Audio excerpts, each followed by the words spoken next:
Egoistic behaviour के बारे में कि कैसे इनका बिहेवियर इनके डाउनफॉल का रीजन बना। उससे पहले हमें इनके बैकग्राउंड को जानना होगा। तो गोविंदा का पूरा नाम है गोविंद अरुण आहूजा, जो कि पैदा हुए थे 21 दिसंबर 1963 को। उनके फादर का नाम है अरुण कुमार आहूजा, जो कि 1940s के एक्टर और प्रोड्यूसर हैं।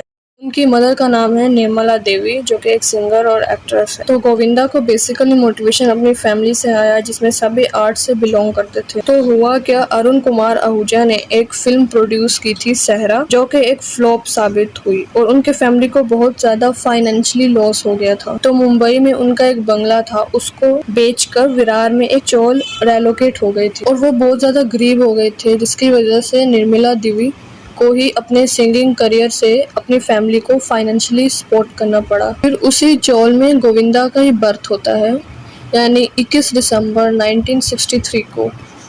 तो गोविंदा शुरू से ही अपनी मदर से बहुत ज़्यादा अटैच थे। चैलेंजिंग पीरियड में भी उन्होंने अपनी मदर को सपोर्ट करने का डिसाइड किया और वो जॉब करने लगे। इनिशियली एक्टिंग करना उनका मेन गोल नहीं था उस वक्त।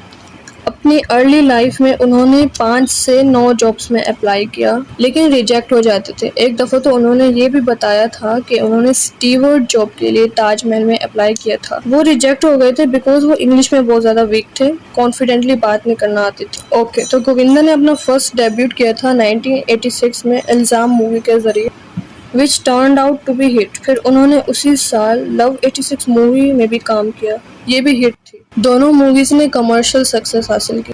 फिर वो बैक टू बैक फिल्म्स करने लगे, जैसे मरते दम तक, खुद गर्ज, दरिया दिल, जैसी करनी वैसी पढ़नी, स्वर्ग और हम। क्योंकि उस वक्त एक्शन मूवीज ही चलती थी, तो सब लोग उन्हें उस वक्त पे एक्शन हीरो के नाम से जानने लगे। फिर 1989 में उनकी मुलाकात डेविड धवन से होती है, जो कि डायरेक्टर होते हैं, जिसमें उन्होंने एक साथ काम भी किया, ताकतवर मूवी। फिर उन्होंने साथ में बहुत सारी हिट मूवीज भी की, जैसे hero number 1, coolie number 1, Raja Babu and more. और डेविड ने गोविंदा को कॉमेडी जेनर में जाने का सजेशन दिया था। इन्होंने एक साथ में 17 फिल्म्स की, लेकिन बाद में इनका एक कंट्रोवर्सी भी हुआ था, जिसके बारे में हम आगे बात करेंगे। उन्हें उन दिनों में बहुत सारा काम मिल रहा था और वो एक दिन में 5 फिल्म्स प्रोजेक्ट पे जाया करते थे, जिसकी वजह से वो अक्सर लेट हो जाते थे और तबीयत भी खराब हो जाती थी। उन्होंने एक दफ़ा ये भी कहा था कि ये बॉलीवुड इंडस्ट्री उन्हें मार देती अगर वो दिलीप कुमार से ना मिले होते।